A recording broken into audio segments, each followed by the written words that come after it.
Alhamdulillah Rabbil Alamin. Wassalatu wassalamu ala ashrafil anbiya wal mursalin wa ala alihi wa sahbihi ajma'in.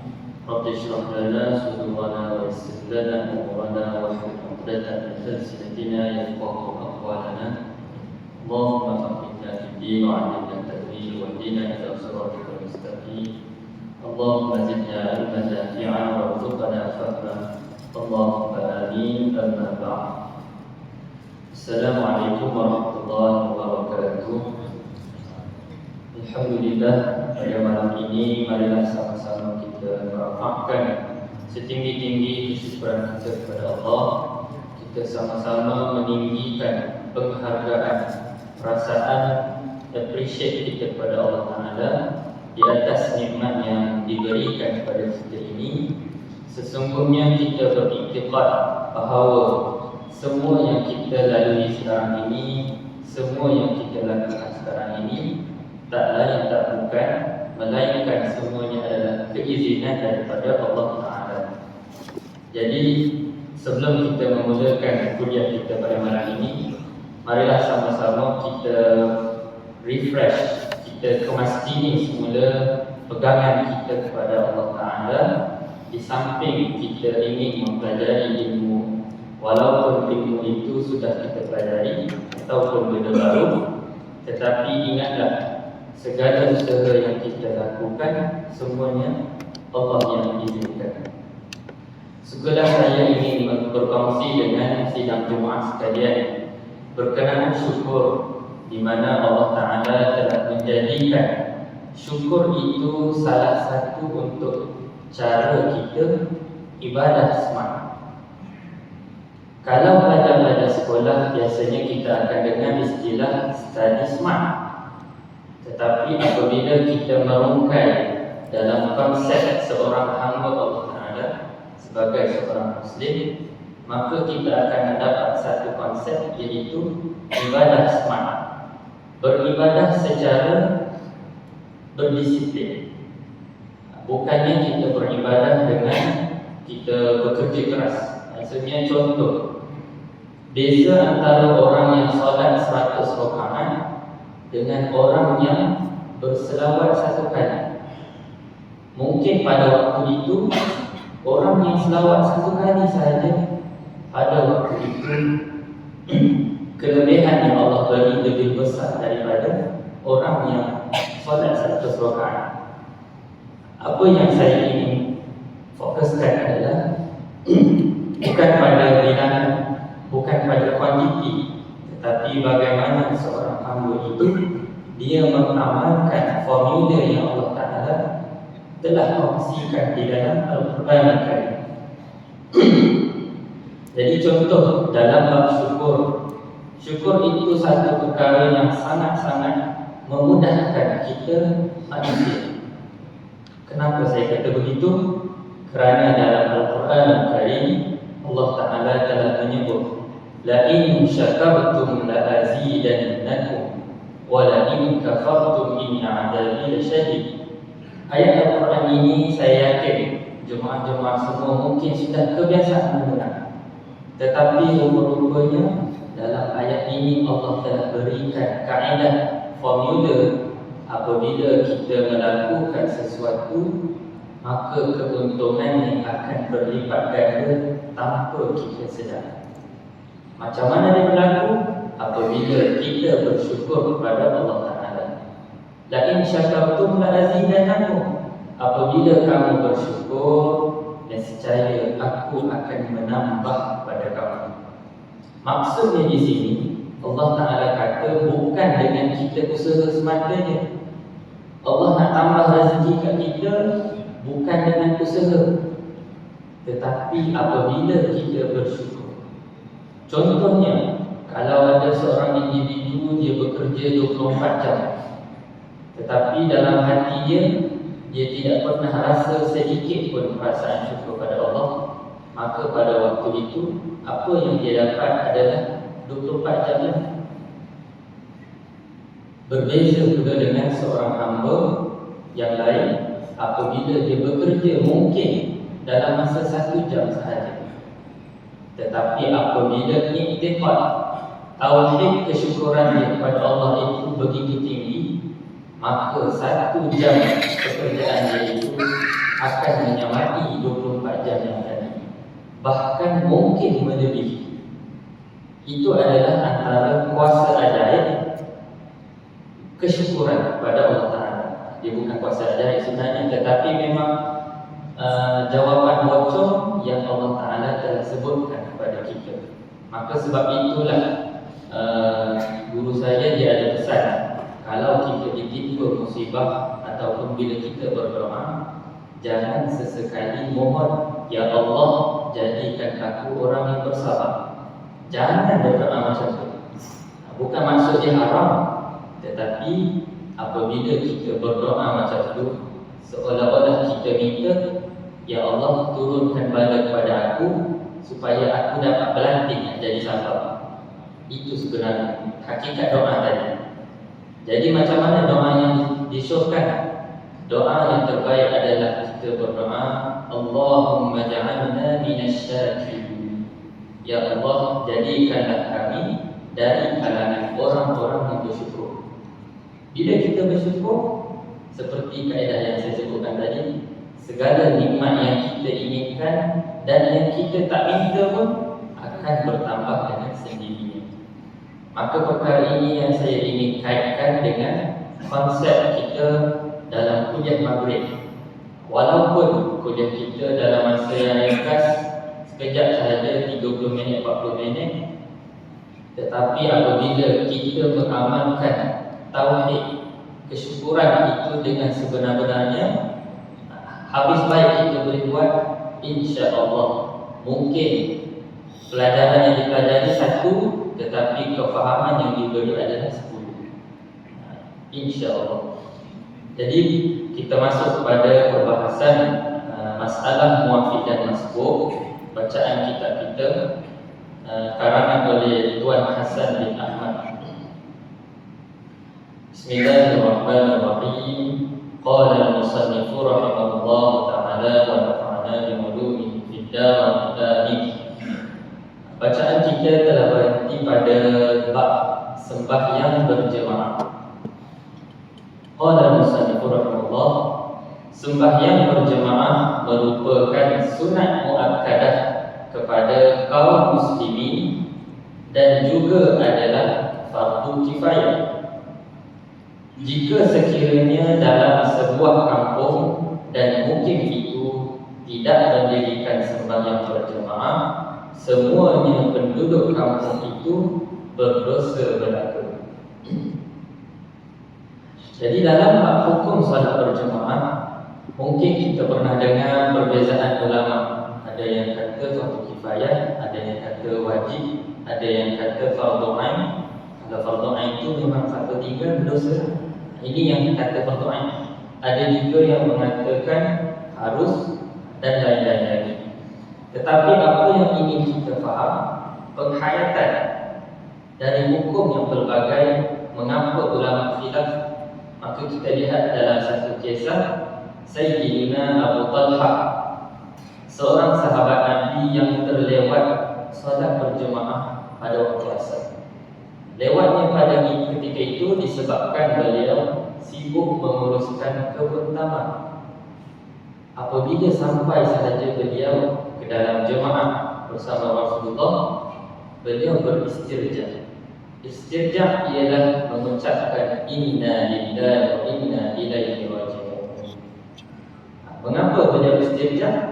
Kerana mengamalkan ayat Al-Quran, alladzina idza asabatuhum musibah qalu inna lillahi wa inna ilaihi raji'un. Apabila seseorang itu ditimpa musibah, Allah kata ucapkanlah inna lillahi wa inna ilaihi raji'un.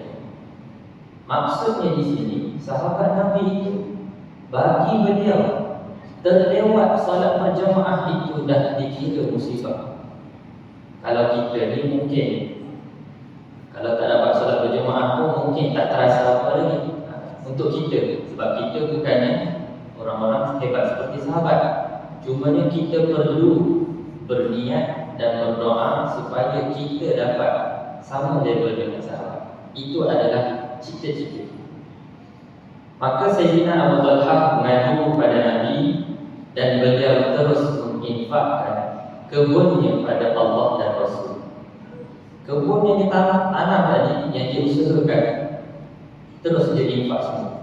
Maksudnya apa bagi dia, apa yang melambatkan, apa yang mengacau urusan dia dengan Allah Ta'ala, maka dia akan tinggal. Di sini ada satu istilah, kalau tak silap saya istilahnya al-hammi. Wa najjina minal hammi wal ghammi. Al-hammi ialah perkara yang harus, tetapi dia melalaikan kita daripada Allah Ta'ala. Asal hukum tentu harus, tetapi disebabkan perkara itu, dia melalaikan kita kepada Allah Ta'ala. Contoh yang lain, kita ambil kanak-kanak contohnya. Kalau kanak-kanak, dia ada tanggungjawab untuk belajar, bersungguh-sungguh supaya dia dapat memantapkan pelajaran dia. Tapi sifat kanak-kanak, dia suka bermain. Hukum bermain adalah harus, tetapi apabila dia bermain dengan melebihi sepatutnya, maka pada waktu itu keharusan bermain itu telah menyebabkan dia lalai daripada belajar. Itu dalam konteks kanak-kanak. Maka kita faham sekarang ini dalam konteks kita seorang hamba, apabila seseorang hamba itu terlalu leka dengan perkara-perkara yang harus, tetapi maka pada waktu itu dia telah menjauh daripada Allah Ta'ala. Contohnya kalau orang-orang dewasa, mungkin kita disibukkan dengan urusan untuk mencari nafkah. Dengan keadaan sekarang memang kita tak boleh menafi, urusan kita teramat rumit. Kena nak cari kerja tu, kerja ni, tetapi sehingga kita terlupa tanggungjawab kita kepada Allah, maka perlulah kita bermuhasabah. Okey, baik. Kemudian kisah yang seterusnya adalah kisah Sayyidina Ummi Maktum, sahabat Nabi yang buta. Beliau pernah bertanya pada Nabi, boleh ke solat di rumah pada waktu tiada orang yang boleh membawa dia ke masjid? Nabi menjawab, boleh. Maka legalah Sayyidina Ummi Maktum. Tetapi baru je Sayyidina Ummi Maktum nak pulang, Rasulullah panggil semula, ya Ummi Maktum, kedatang semula. Apa yang Nabi katakan? Nabi tanya, kalau duduk di rumah, kamu dapat dengar tak azan? Kalau dengar, datanglah ke masjid. Rugi sangat tak datang. Maka pada waktu ini kita dapat memahami arahan Rasulullah ataupun kenyataan Rasulullah pada mudanya tadi, itu adalah sebagai rahmat Rasulullah kepada orang-orang uzur. Sebab itu hukum solat fardu berjamaah tidak diwajibkan, dia tidak sampai tahap wajib. Tetapi bila kita melihat dari sudut penceritaan ini, kita akan boleh faham kalau kita betul-betul menjiwai hukum solat itu seolah-olah menjadi wajib atas kita. Maka orang buta pun dituntut sangat-sangat untuk solat berjemaah. Tuntutan secara sunnah muakkadah atau fardu kifayah, dizahirkan solat berjemaah. Okay, baik. Untuk solat berjemaah tadi, macam mana kita nak menunaikan hukum fardu ke sunat muakkad ke? Macam mana nak kira kita buat? Adalah dengan kita menghadirkan diri ke masjid. Kalau solat berjemaah di rumah, belum lagi ditunaikan. Maksudnya pahala berjemaah dengan suami isteri itu memang dapat, tetapi dari aspek menunaikan jemaah di masjid itu belum lagi tercapai. Baik. Hukum salat berjamaah ada khilaf. Yang pertama sunat muakkadah. Dalam kitab ini dia hanya menyebutkan sunat muakkad dan juga fardu kifayah, dua sahaja. Cuma saya kongsikan dengan jemaah semua, ada 3 lagi. Yang ketiga adalah fardu ain. Yang keempat syarat sah solat. Hukum solat berjemaah itu dikira sebagai syarat sah solat. Maksudnya, kalau orang itu solat secara bersendirian, maka solat dia itu batal.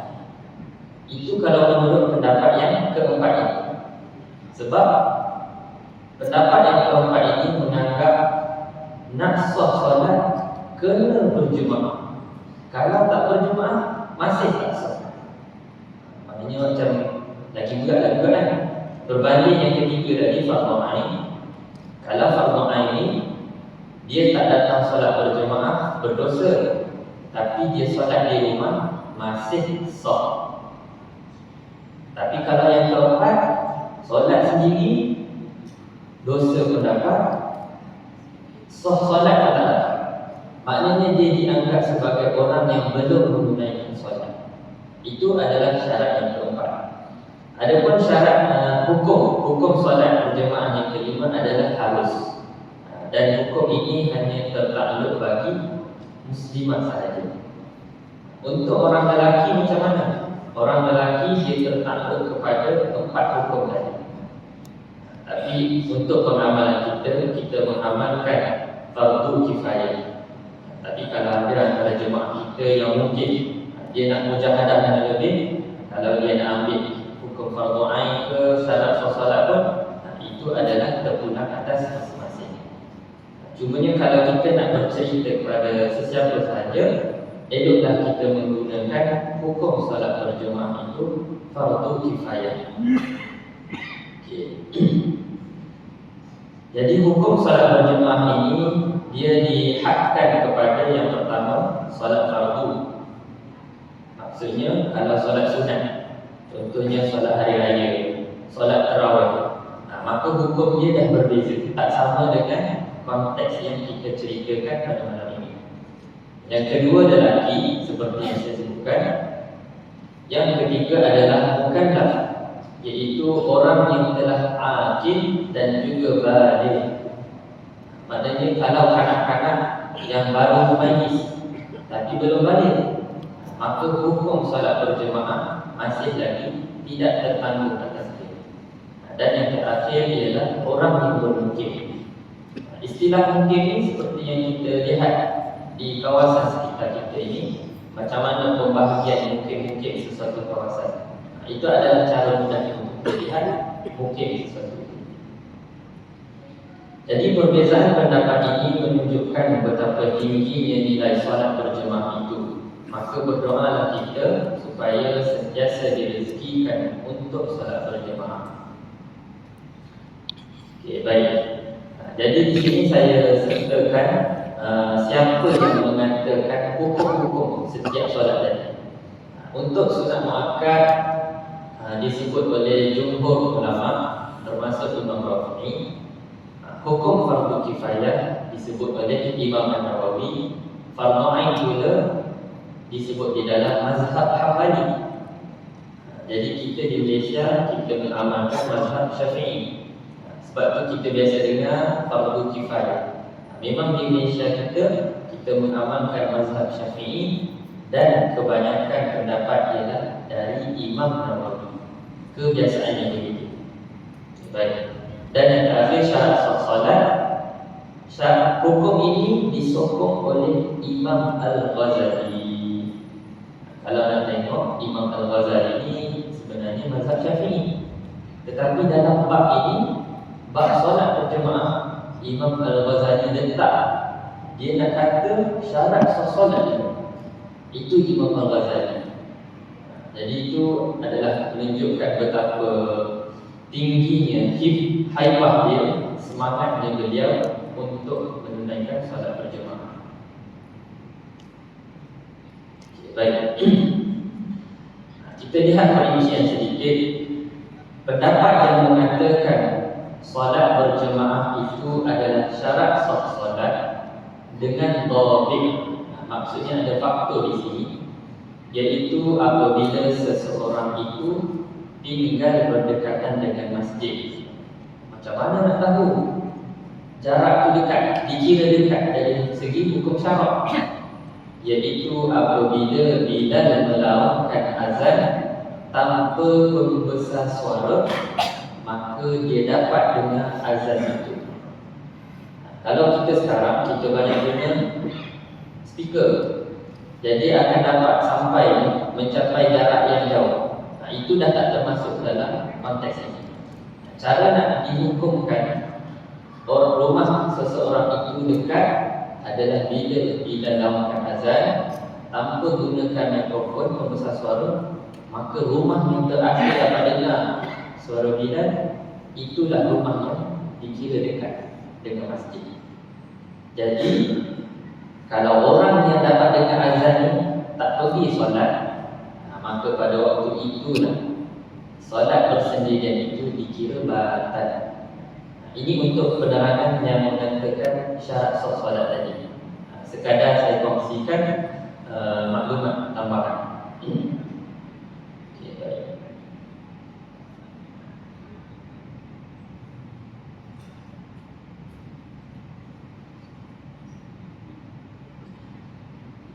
Pendapat-pendapat yang berbagai ini memberi penghayatan agar kita sentiasa mengambil peduli dan tidak bermudah-mudahan dalam urusan agama. Adapun hukum solat berjemaah tertangga atas solat fardu laki mungkin dan mukallaf. Saja. Okey, untuk muslimah, seorang muslimah itu tidak dituntut untuk solat berjemaah di masjid.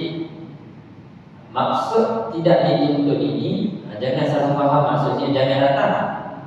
Maksudnya jemaah datang solat di masjid masih dapat pahala solat berjemaah tu, dapat betul-betul.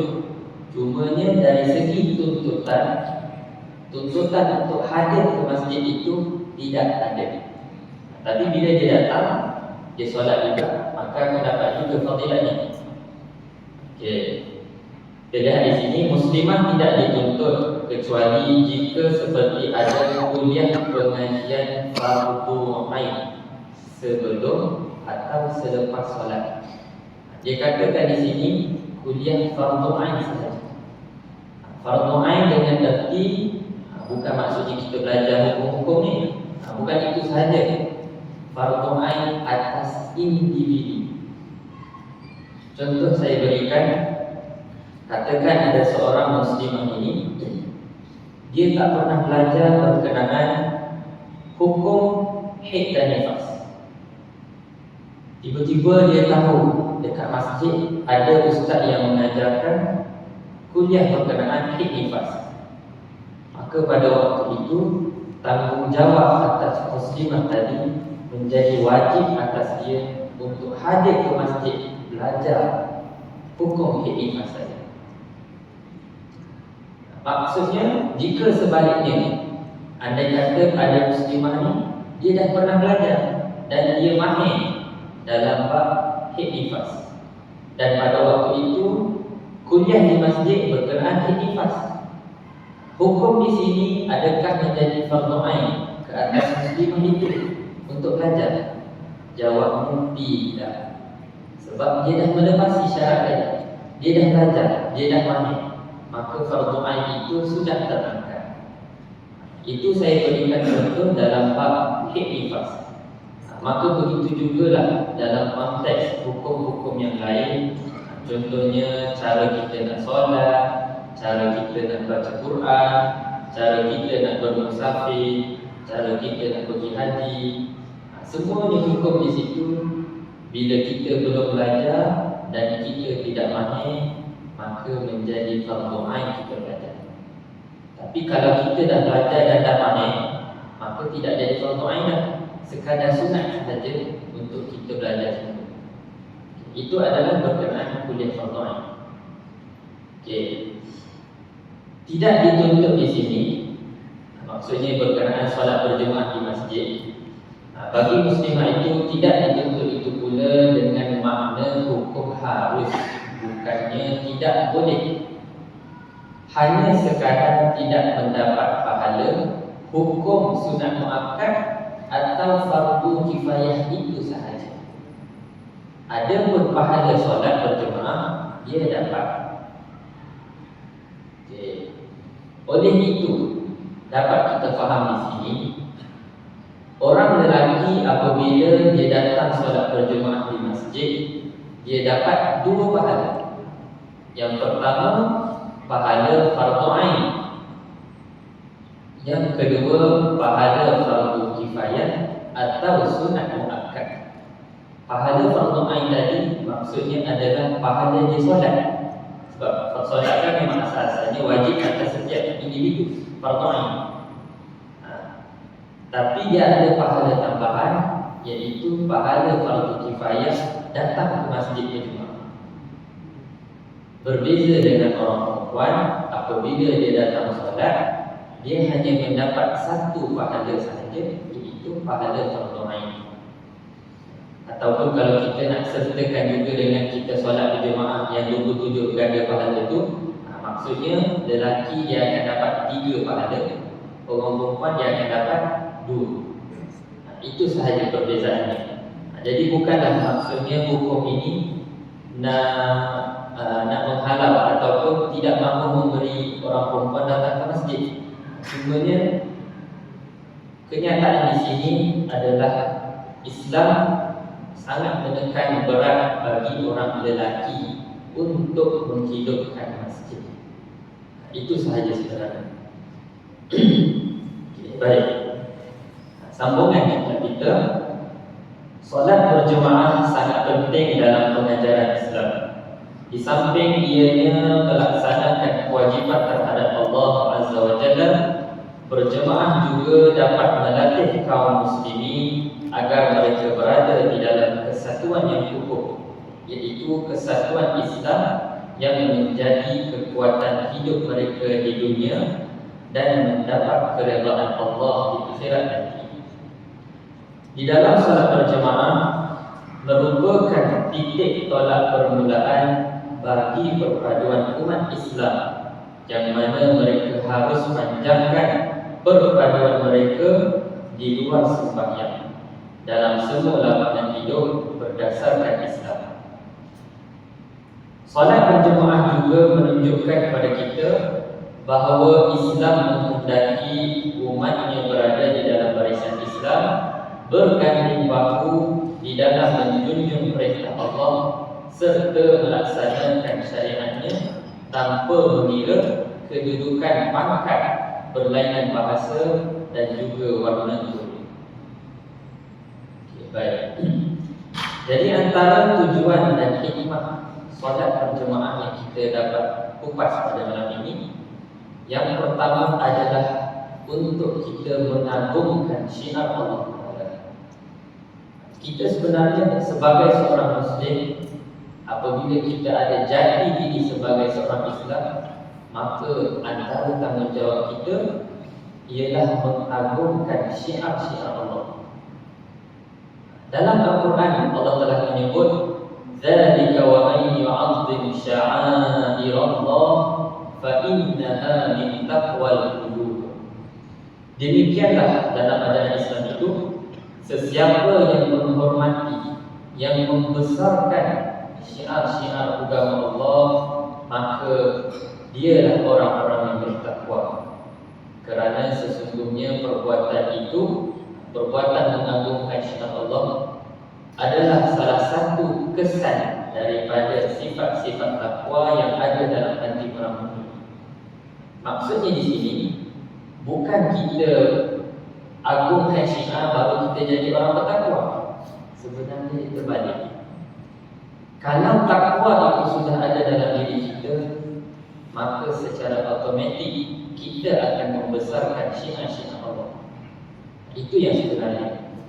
Tetapi jangan pula kita rasa, oh aku bukan orang takwa lagi, jadi tak perlu datang masjid lah.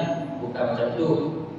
Sekiranya kita rasakan kita ni belum lagi bertakwa, kita usaha datang ke masjid sambil kita berdoa, "Ya Allah dan Tuhanku, masukkanlah aku dalam golongan orang-orang yang bertakwa. Aku tak nak aku buat ibadah ini sebab aku nak jadi bertakwa, Tapi aku nak sebab ketakwaan aku beribadah kepada-Mu. Itulah antara perbezaan orang yang beribadah dengan cinta dengan orang yang beribadah kerana ilmu semata-mata. Dia ada beza kan? Kita boleh nampak orang yang ibadah kerana ilmu, maksudnya sebab dia tahu benda itu wajib, dengan orang yang beribadah sebab dia cinta pada Allah. Memang dia sayang Allah, dia nak salat. Itu perbezaan yang amat ketara.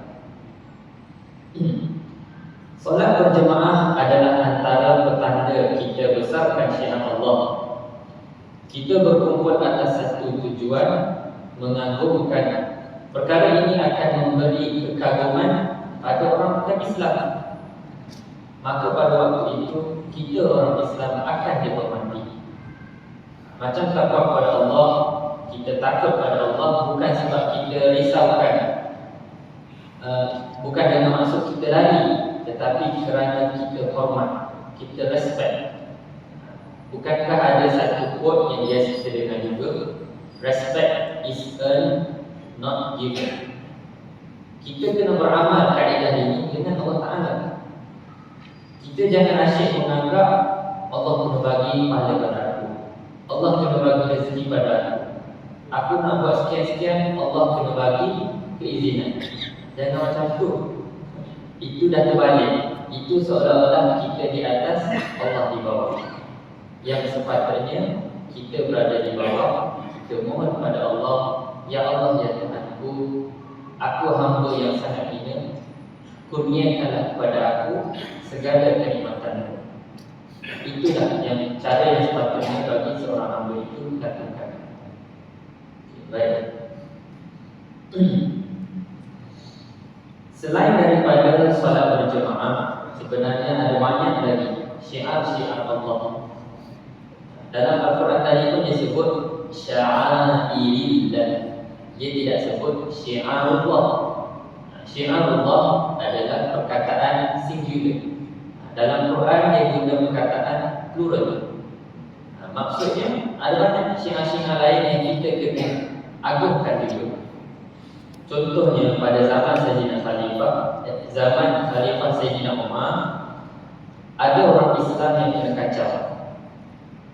Maka aduan telah dibuat kepada Khalifah, maka terus Sayyidina Umar menghukum orang yang Yahudi tadi. Tak silapnya orang Yahudi dikacau seorang Muslim. Pada waktu itu memang Sayyidina Umar, kita pun sudah sedia maklum macam mana cara pergerakan tindakan Sayyidina Umar. Memang yang ini tadi tu dia minta kena sesuatu lagi. Okey. Begitu juga pada zaman Rasulullah sendiri, kejadian di pasar Bani Qaynuqa.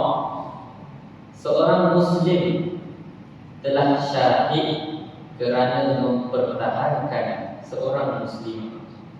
Maknanya orang Islam yang syahid itu, dia telah menegakkan syiar Allah, syiar mempertahankan saudara seagama dia, sehingga kan perbuatan dia itu membawa kepada syahid. Apabila Rasulullah dapat perkhabaran ini, terus Rasulullah menuntut dia. Dan yang ketiga berlaku pada zaman Khalifah Al-Muqtasim. Sama juga beliau membela Muslimah yang menjadi tawanan pada waktu itu. Ada kisah dia, kita boleh cari. Seterusnya contoh syiar agama dalam bab ibadah. Contohnya azan. Azan juga adalah salah satu syiar. Mungkin kita pernah terdengar waktu kita kecil-kecil dulu, ibu ayah kita ataupun datuk nenek kita mesti jangan kata apa, bila azan duduk diam, jangan bercakap waktu orang azan. Tiba-tiba sampai sekarang, mungkin jemaah-jemaah ada terdengar ustaz-ustaz yang kata sebenarnya waktu azan boleh dia bercakap. Dia pun datangkan dalil, sahabat-sahabat pun cakap waktu azan. Ya betul, memang tidak dikatakan haram bercakap, tetapi mengapa orang-orang dahulu dia kata suruh duduk diam? Sebenarnya kerana mengamalkan konsep mengagungkan syiar agama itu. Syiar agama ni, kalau kita nak mudah faham, kita anggap kita ada seorang figure yang kita sangat-sangat respect, kita sangat-sangat hormat. Contoh ini, cuba bayang, tiba-tiba kita berjumpa dengan orang yang kita hormat. Kita hormat tadi itu memang hormat yang melampau-lampau, sehingga kan kalau kita jumpa tu memang kita lari. Sebab malu, kita segan. Bukan maksudnya kita benci, tapi kerana kita segan dengan orang tadi atas dasar hormat. Kalaulah kita dengan seorang hamba, dengan makhluk pun kita boleh bertindak dengan sedemikian, maka sepatutnya dengan syiar agama lebih-lebih lagi kita buat. Sebab itulah kita boleh faham sekarang mengapa orang-orang dahulu dia kata bila azan duduk diam. Bukan maksudnya haram bercakap, tetapi untuk menghormati syiar agama yang sedang dikumandangkan itu. Malah orang-orang kafir pula dia terbalik. Bila dia dengar azan, dia akan kata ni sihir.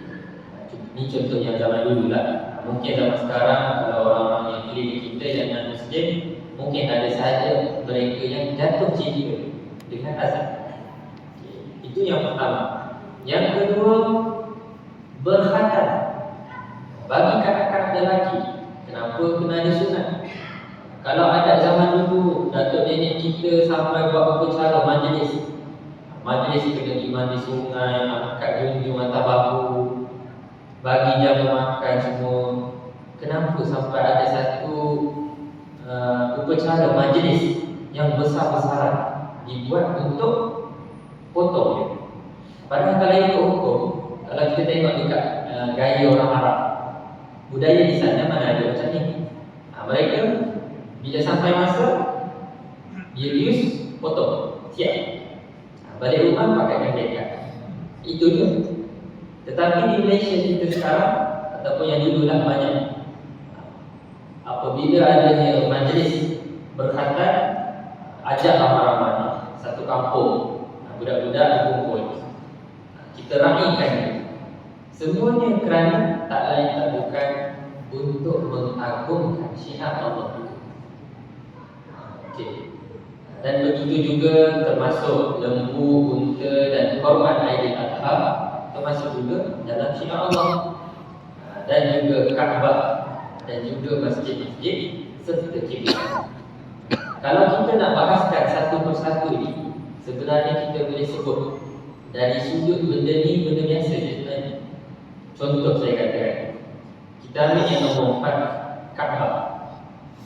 Kaabah, kenapa kita orang Islam sangat-sangat dalam hati kita ni rindu nak pergi kat Kaabah? Nak pergi Mekah, nak pergi tawaf Kaabah, nak pergi solat di Masjidil Haram, nak menghadap Kaabah. Kenapa persoalannya? Kenapa kita bersungguh sangat nak pergi? Kalau ada orang yang berkemampuan, Kaabah. Dalam bab menghormati, menyayangi Kaabah Baitullahil Haram, majoriti masyarakat kita sudah automatik apabila sebut di Kaabah, perasaan yang sangat-sangat mendalam, keinginan yang sangat-sangat tinggi untuk pergi ke sana tentu ada. Itu biasanya ada dalam majoriti masyarakat kita. Sedangkan kalau kita nak bahas secara logik lah, dan ini saya sebut dari segi logik orang yang bukan Muslim juga. Kaabah itu merupakan susunan batu. Kalau kita kata logik zahir, kita tengok batu-batu yang disusun berbentuk petak, letak di tengah Masjidil Haram. Warna dia hitam, kelambu dia kan, kelambu dia warna hitam.